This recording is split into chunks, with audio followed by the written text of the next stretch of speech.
Hello, my name is Day Chanel, and I am with the one and only 1234 SK4. All right, and today we are here for a special episode talking a lot about their journey, a lot about their show that they have tonight. If you're not there, be square, and most of all, just getting into what is to come.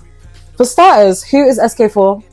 So I would say SK4 is just a group of collectives. You know, well, not collectives, but a collective one together, innit? Oh man, It's okay. I'll speak it out. No, but SK4 were just a collective in a group of niggas that came together through hard times, innit, and just decided to make something bigger than ourselves.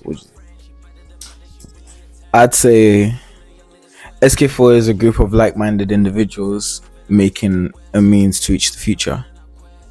Yeah. We're a tribe, a clan, a family, you know what I'm saying? Mm. I would say we're a group of individuals that are trying to make it by any means necessary. Yeah. Love that. Yeah, man, we just them niggas like out here swagged up, turned up, you know what I'm saying? Like, turn up, you say anytime. That's SK4. Purr. And how did SK4 get together? How did you guys end up like forming together and forming before? So it kind of happened in like 2018. It was like a college thing. We just brought a couple of guys together that could rap and stuff like that. And I was trying to organize a few. I wasn't good at it at the time. I was learning as I go. But we got to a place where niggas are really doing what they're meant to be doing, making music, you know, doing what we have to do, doing these shows, you know, even other stuff. We got boxers and shit, and this shit, like, it's incredible, yeah. There's boxers. Yeah, we got boxers in SK4. Who's a boxer? That guy over there. That is so crazy. Okay. Yeah, just like you said, complete utter domination. Like, yeah, he's not gonna be the only fighter in SK4. There's many rappers right now. We've got many producers. We're gonna get more. We're gonna take over as much as we can. Yeah, that's the season right now, just taking over. Nah, bro, definitely. I think as we keep moving forward and we keep diversifying, you know, we're gonna end up having members in many different fields and facets and facilities. You know what I'm saying? I can't even remember who I was saying it to, but keeping it simply, I feel like SK4 is like 7 Dragon Balls, and we're all scattered across the UK. And we all come together and we unite. Love and then that. we do a thing. You know what I'm saying? Love that.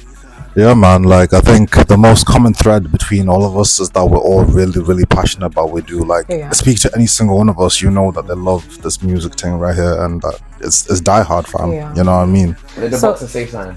Yeah. Oh, the boxer. What do you want me to say? Tell them who you are, fam. Yeah. Tell them about yourself, man. I'm Saint. Turn it. Is it this one? Well, I'm Saint. I'm from Doncaster. I've been doing this boxing thing for like I say about 3-4 years now. Obviously, I'm still in the amateurs. Got like a few more fights to go. I won't say when, but I'll be turning pro soon. And then obviously once I turn pro.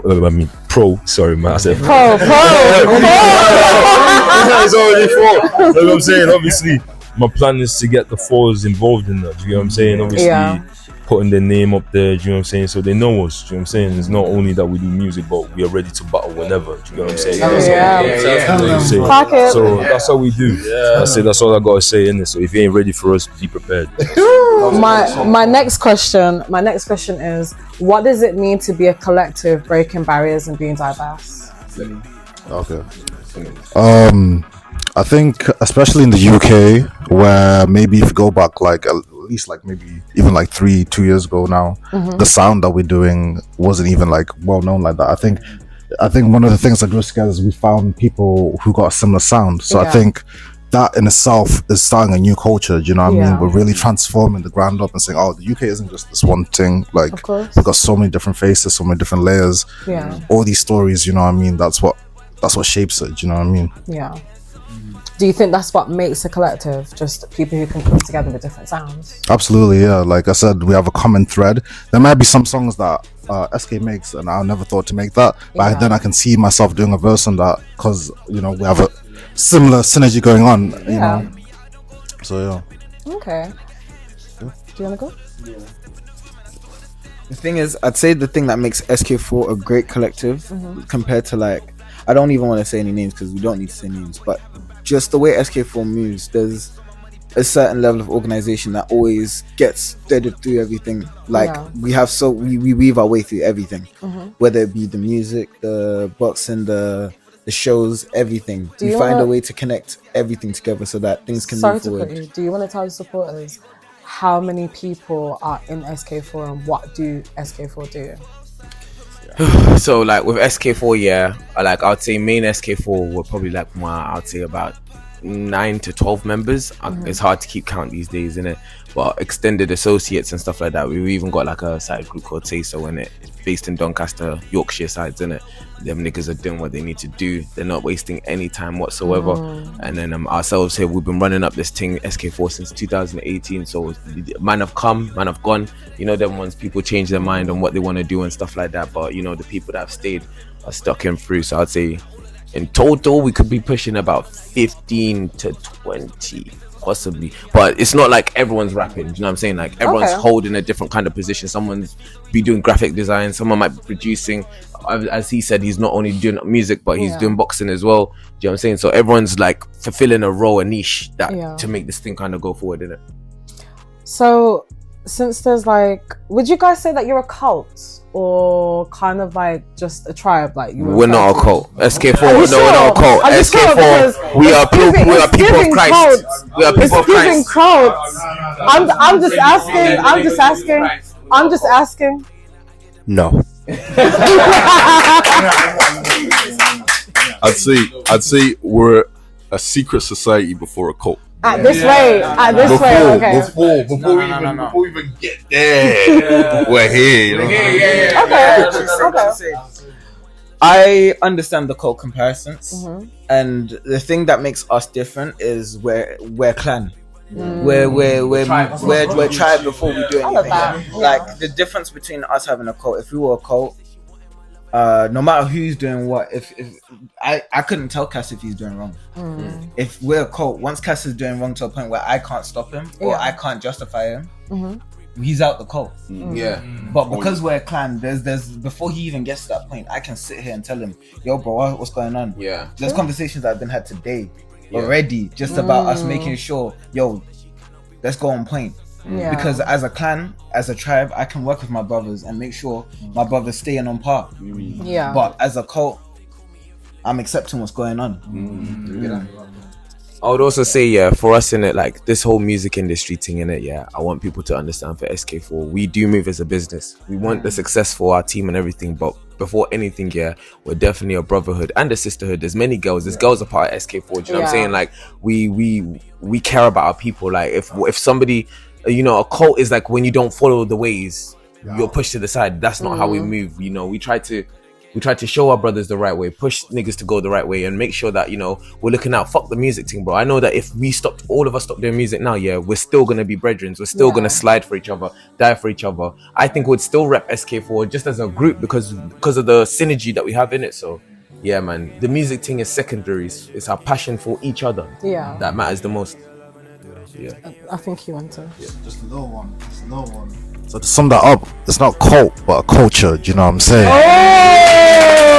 I love the way you said that. The only reason why I asked is because there's so many of you. People would think that, you know, it's a cult, but people don't understand that it's more like a brotherhood. Yes. Do you know what I mean? That's a good word. Brotherhood, because there's a lot of you, so it would make sense. Do you guys teach each other in ways like new skills? Oh my days. I'll be honest, like for me, it's one of them ones where, like, although we started, like, it was kind of like me and Uncle and Cass that started this in 2018. SK4 is not a thing that we're just not like just a label. Do you get me? Like these guys teach me how to be better. Do you know what I'm saying? I'll call Slicko. Do you know what I'm saying? I'll call Emsa and say, bro, how do you do this, bro? Is there anything you can do to do that for the rest of the mandem? Or is there any way I can figure that out on my own to help the mandem? Do you know what I'm saying? Like we teach each other in every basis. Uncle and these man were trying to teach me how to, you know, I just record because I'm an artist that writes in it. So I don't know how to mix and master. These niggas are trying to teach me how to mix and master and stuff. So it's like there's so many things that we learn from each other and taking it, just keep pushing. I don't know if I don't I was more gonna ask a question to Cass because you're a producer within the SK4 Collective. Yeah. As being a producer, what does it mean to have your skills? What do you mean? How transparent? How good is it to be transparent within your skills? transparent within your skills. I feel like for me personally, when there's a process, it's very hard to articulate it. You know what I'm saying? So sharing that and being transparent is difficult because in my head, there's a lot of things going on at the same time. Yeah. But to work with someone and then show them as you're working, I think the transparency is very important. My question was more put to you because obviously you're a producer, now artist. How do you differentiate the two? How do you work with both of them? To be honest, it was easy because I was an artist before I was a producer. Yeah. And then I stopped artistry to produce. And then I'm coming back into it because I now understand, okay, rhythmically this, you can switch up here. Like, it helps to innovate further once you get the structure and the patterns down, you know what I'm saying? I'm sure before we spoke about how you're slightly influenced by Japanese movies and horror movies. Is that still a highlight of today? I'm just inspired by life today. Yeah, there's enough trouble and problems coming my way. Inspiration is slapping me in the face right now, bro. Inspiration, it's just now finding the time to get that inspiration out. Like, polish something off, you know what I'm saying? You performing tonight, by the way? Yeah, of course. Okay. I'm looking forward to that. As well, because obviously you do graphic designing. How does it mean to like be transparent with your graphic designing as well? To be honest, that's actually a very good question because that's only something that I've recently kind of stepped into the domain of. But I feel like there's not really a way to be transparent with it in a sense because every time that you go onto there, it's a blank canvas anyway. Yeah. And your result is going to always be entirely different no matter what. The way that my brain works, I don't even put a plan out of what I'm going to do. I just start. Yeah. And then as soon as it's done, or as soon as I start to see like a vision coming together, that's how I know that I'm actually getting somewhere with it. You know what I mean? But yeah, there's not really too much transparency. Okay, I love that for you. As being a new former member of SK4, how do you feel? How does it feel to be a former member? As a new 4 member, I feel like I have been welcomed very warmly and I appreciate that. And I feel like the thing that I'm most excited about working with SK4 is to work with people that are, not to say on par, but definitely in my lane and in my leagues. You know what I mean? Especially in terms of music genres, because all of us here like to dibble and dabble and everything. And that just, I feel like we can work with that. We'll bounce off of each other. It's easy. Nice. And what's your inspiration? Ooh. Oh no. You know what? I'll give you a little bit of my story of making music. I literally got bored in lockdown. Some people may have heard of it, some people may have not. There's a little app on your phone called Voloco or something like that. It's got a little built-in auto-tune something. I got bored as hell, I started playing beats in my bedroom in lockdown and started doing that. Posted a little something on SoundCloud, people liked it. That was it. Nice. That's me. Okay, that's good. And for yourself, Stucco, what inspired you? Because your journey is quite big. Oh, I'm trying to think how to summarize it. I guess it's really, really amazing art. You know what I mean? Like my first introduction to music really was like, you know, I think the first song I ever heard on the MTV was Outkast Hey Ya, and that like from that like it struck me. Do you know what I mean? That image of that music video imprinted in my brain. And then, you know, I'm a big fan of the game of the actual artistry of rap. So I'm like Kendrick Lamar, Lil Wayne, Eminem, those guys I'm always really deeply into, especially like sometimes when I'm trying to get refocused, especially with the new sound I do, which is more of the trap sound. You know, sometimes I like to incorporate some of the lyricism and storytelling into the work.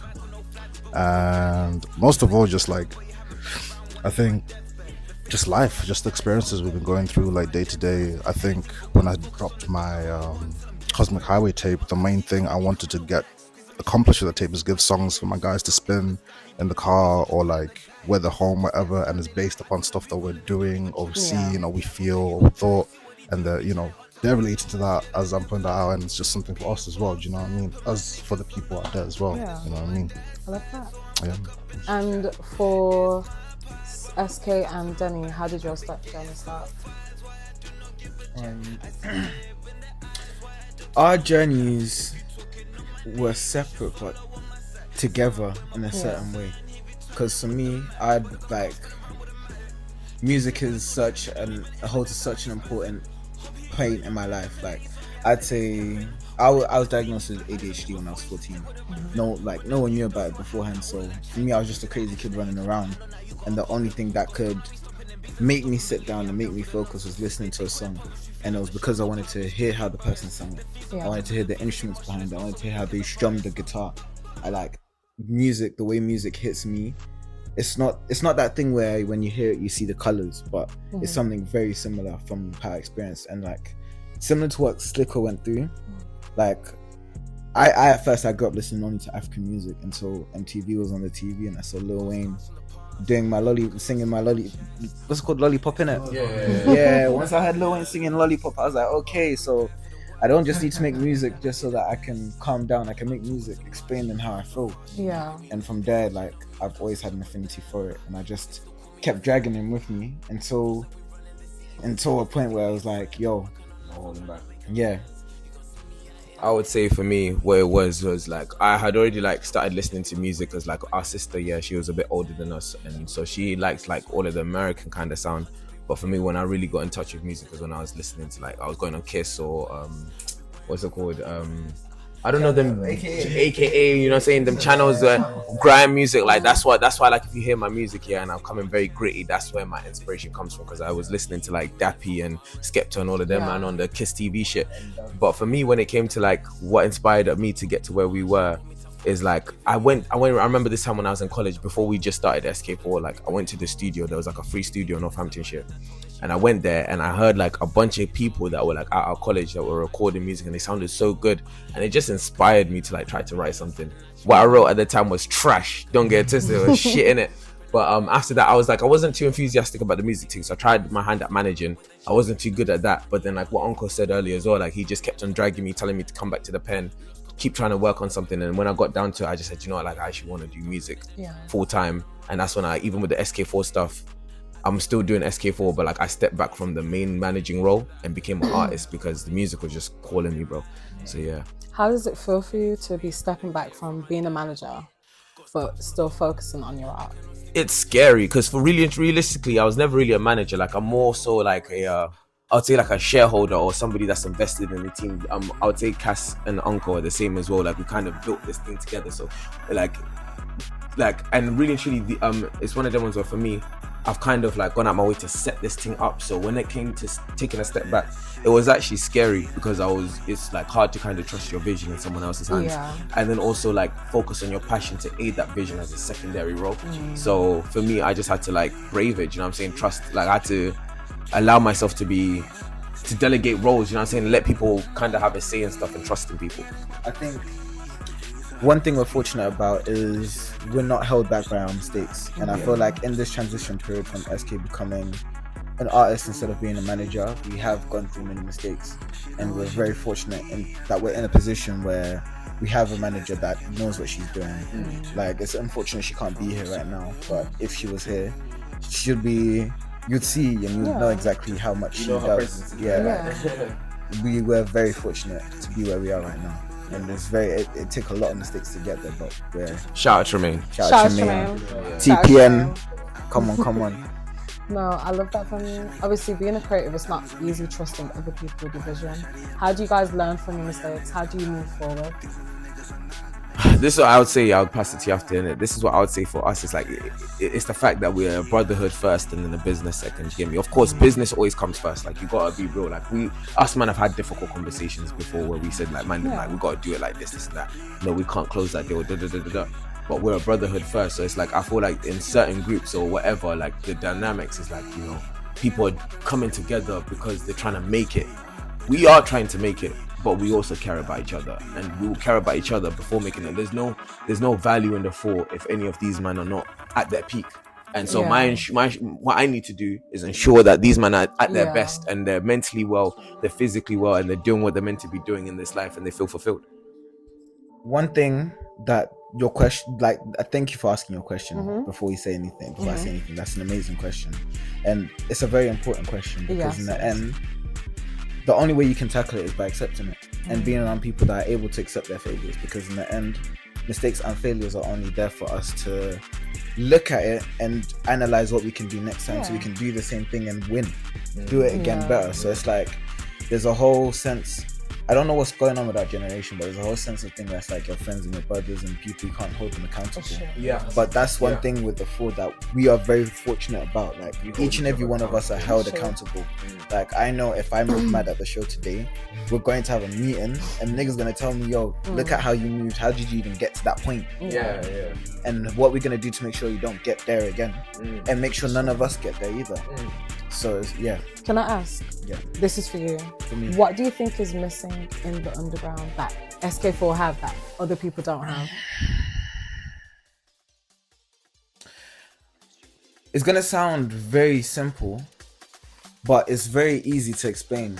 It's realness. Many people think they're real, and they and it's easy to sit and analyze what you think real is and to do this and to do that. But I think SK4 is a group that can really and truly sit there and say this group is real. Yeah. If someone asks us what happened, we're gonna tell them what happened, and we're not telling them what happened because this guy's a prick, or this and that is because this. I might have made a mistake in that story, and you're gonna hear my mistake, and my mistake when I hear it, you're gonna hear how I'm gonna move to make sure I don't go through that again. So better it not be you making a mistake. Yeah, so just that fact, it's better that no one else makes that mistake around us. And just because we're able to be accountable, we're able to look at ourselves, that allows us to be vulnerable within our music, which is something that is not within the underground. That is something that Everyone's getting lit. you get me? Everyone just wants to get There's lit. a lack of You vulnerability get me? in Because the underground. Because in your music, I hear a lot of vulnerability, like a lot of you just putting what you know on the line. Do you know what I mean? And a lot of people aren't transparent about that. Yeah, that's all you can do. I feel we can all agree that there's a lot missing in the underground, definitely. But I feel like what you're trying to get at, there's a lot of compassion missing in the music. Of course. I feel like people feel like nowadays they can just slap on auto-tune with a beat that's got heavy 808s and think they can just blow up out of their mama's yard. It's not how it works. You need, I'm not saying you need compassion because a lot of people have done it without it, but you're gonna have a better chance. Because when people can actually hear you for what you want. Of course. That's all of them. It's proofs of the pudding, isn't it? Yeah, of proofs course. of the pudding, that's it. Because being a creative, it's not easy. It's not easy like showing people what you feel and what you're going through out there. You know what I mean? I feel like the best way to explain it is Drizzy before More Life. Drizzy before More Life. Most people, if you're talking about feeling like a light skin, you know when people say feeling light skin, and it's like talking about you're being sensitive and doing this and doing that. Before that point, I was feeling like Drake. And it wasn't something bad, it wasn't something synonymous that made him feel bad, it was something that made you realize you actually wanted to feel something, you actually wanted to go through something. You played his music so you could do that. Of course. And now, I wouldn't even say it's just outside of the underground, I'd say it's, sorry, I wouldn't even just say it's outside the underground, I'd say it's something void of music in general. And that's why the underground has the potential to take over globally. Because few artists putting that compassion in. Yeah. Would make the difference. Yeah. 100%. Of course. And being in your hometown in Nottingham, how does it feel that SK4 is making a difference in the hometown? Especially a day like today. I would say for Nottingham, like me and Uncle, we moved here like maybe 6 years ago, innit? And that's when like our music started to really take off. Nottingham has embraced us, innit? So every single chance that we can, we'll take back. And even the wider SK4 members, like even people that are not from here, they will always have a special heart for Nottingham because of how far it's progressed SK4 as a team a whole. So yeah, we love this town and we're gonna show up for them today. And we'll show up for more times too, do you know what I'm saying? But yeah, it's ready to grow and expand and look for new opportunities. But nice. yeah, Nottingham is a beautiful place. What can we expect from today's performance? Hey, go on, tell us, let's hear it. Listen, you're gonna expect a timely schedule, you know what I'm saying? We're gonna make sure that Days has got a fucking hey whoa. I'm gonna take it there, bro. We're gonna make sure you got your shit together, do you know what I'm saying? We're gonna make sure you're comfy and that, you know what I'm saying? The hospitality is gonna be good, you get me? Other than other places, innit? No shade or no nothing in it. But yeah, we're gonna have a good night, man. It's gonna be amazing. Alright, and from yourself, Cass, because you'll be performing today. The energy. I'm gonna bring the party to the people. You know what I'm saying? The party's gonna be brought. You're gonna be taken care of. Obviously, we're going to have you dancing. Okay. You're not dancing, then you know what I'm saying? You don't know why are you here? You paid how much and you're not moving, bro? Like, what's the point? Can I ask as well, when we'll be expecting an EP from you? It makes sense because now's the time. Do you know what I mean? Like before, I asked you when's the other work coming, but it's a new year now. Like 2025 music.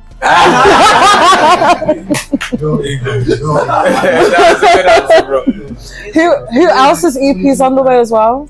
So I got my EP coming on mid-May. It's gonna be called Close Your Eyes. That's it on for everyone. When you drop an EP? Yeah, sooner than you think. Yeah. Dying Star coming out sooner than you think, like right around the corner. I'm telling you. Is Like Magic gonna be on there? I'm telling you. Okay. I love that. I'm not gonna give a name. I'm gonna give a number of tracks and a release, but not a specific day. Okay. But looking at 12 tracks in August. Nice. That's what we're doing. It's a good way to usher in winter. I'll give a name, but I won't give a date. It'll be called While No One's Looking. Does anyone else have any tapes? Yeah. Go on, let Cool Kid. This is our boy Cool Kid over here. All right. So Cool Kid, introduce yourself and introduce Say So. Cool Kid. Blah. Cool Kid. You get me? Multifaceted out. Let's say July. Yeah, let's say July. Yeah. What I'm trying to say. All right. I ain't got a date. Oh. Yeah, but it's going to be called Formatic. That's it. Do you know And what I'm what does formatic mean to you? saying? To me, it's the form. So it's the fun. Oh, so it's going to be like a number 4 and matic. Okay. You know what I'm saying? It's Okay. the 4 and the matic. You know what I'm saying? Obviously, the matic, I got that from Nas. Yeah. Illmatic. Yeah. So I'm a big like hip hop old school fan. So, this go on. So what's your genre then? Like, My genre. Yeah, is like old school hip hop. That's like for me. Obviously, I like to do old school hip hop, but real rap as well, so conscious rap. You know what I'm saying? That's like one of my favorite things to do. we need more conscious rappers. Yeah. But like, obviously, I like to do my just everything. Yeah, just very. everything. I'm versatile, so I just like doing everything. So Okay. And as being a part of the Say So Collective, how does it feel to be embraced by the 4? It's just showing me with love. It feels great. You know what I'm saying? Just belonging to a group. You know what I'm saying? Which is beautiful. You know what I'm saying? So like, I'm learning a lot from them that I haven't learned before. So it's great to see that. You know what I'm saying? So I love that for you. Yeah. All right. And yourself? What's your name? Name's Warren. I'm just gonna say album mode. One word, Melomania. Nice. Sorry, I wanna. Oh, you go. Sorry. I got 2 tapes coming out this year. Oh, 2. Okay. Yeah, so either July or August, a month before Chaos. Sounds harder than you think. Not even because it rings. You know what I mean? Yeah. It rings. And then after that, going into November, December, Pandemonium. Pandemonium. Okay. What can we expect? So for a moment before Chaos, expect the compassion that I was talking about. Expect raw vulnerability and me just exposing myself. Yeah. No nudes, just. Would you say this is like your debut?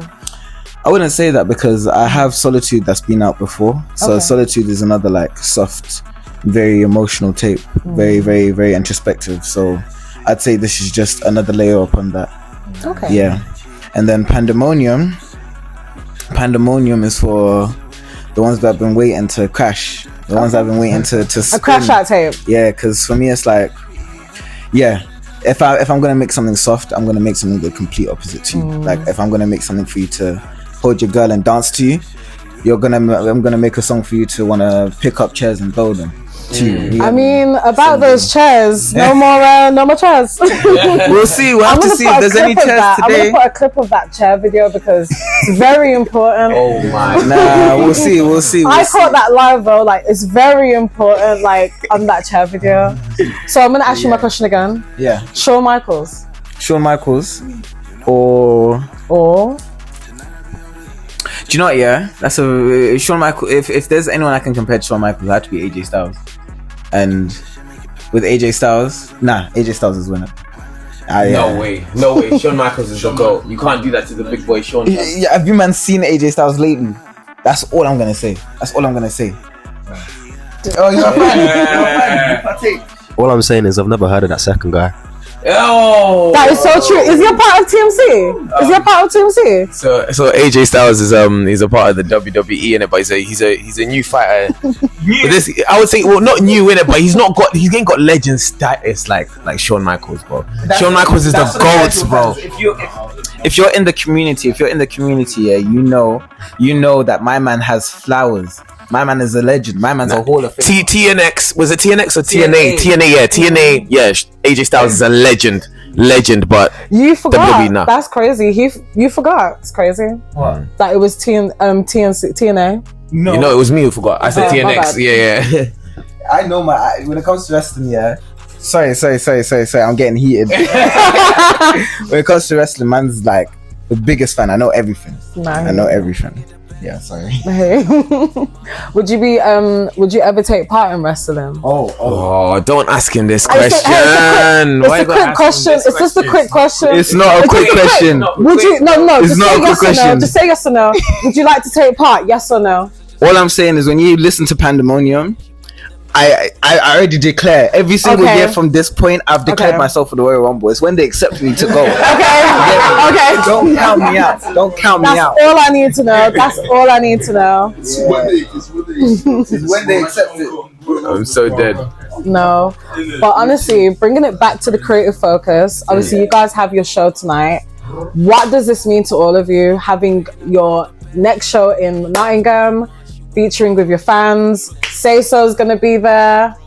I would say, and definitely we're lacking on time. We should have been at the venue by now, but we're gonna have to get a taxi. I would say this year for SK4, a lot of people have tried to take advantage of a beautiful thing that we've built with our blood, sweat, and tears. And it feels like for the first time, especially with this show, this is something that we're doing on our accord, on our time, and on our choice. You get me? And people are gonna have to learn either way that they're gonna have to respect us for and pop out and show love. You cannot sleep on us, bro. And that period, like we are the next big coming thing, bro. You get me? Big up to all the underground artists, bro. But your time is ticking, bro. Like, and I do not say that as a threat. I say that as a promise. Do you get me? Right? Like, and I'm not talking that on a music thing or some beef. I'm talking about sheer industry power, bro. Like, we are going to take over, bro. We're going to have a cut off the industry. We're not here just to rap. We're here to make money, bro. Do you get me? We're gonna make a market share out of this shit. So yeah. All right, well, thank you. But I don't know how I'm going to do this because this is my last question and everyone knows my last question. This is my favorite question. And Keita actually has the card for this question. I hope she still has it. Why should nobody sleep? Why should nobody sleep on SK4? I'm gonna answer and I'll pass it around to all the man them, yeah. Please keep it short and polite. Short and polite. Short and polite. But You everyone shouldn't needs to answer sleep this on question. us, because if you're sleeping on us, I can't say you're sleeping on yourself. Somebody else said that before. That's not cool, fam. I say you shouldn't sleep on us because we're the best thing coming, bro. Do you know what I'm saying? We're coming, and you ain't gonna be able to ignore it. If you're still asleep, you're dead. If you're still asleep, That you're was dead. his reply. That was his reply. Listen. It was so nice you had to say it twice. You know what I'm saying? I'd say if you're snoozing, you're losing, innit? Listen, if you sleep on SK4, you're going to remain tired because we're fresh like coffee. Oh, love that. Nah, yeah, you shouldn't sleep still. We're up.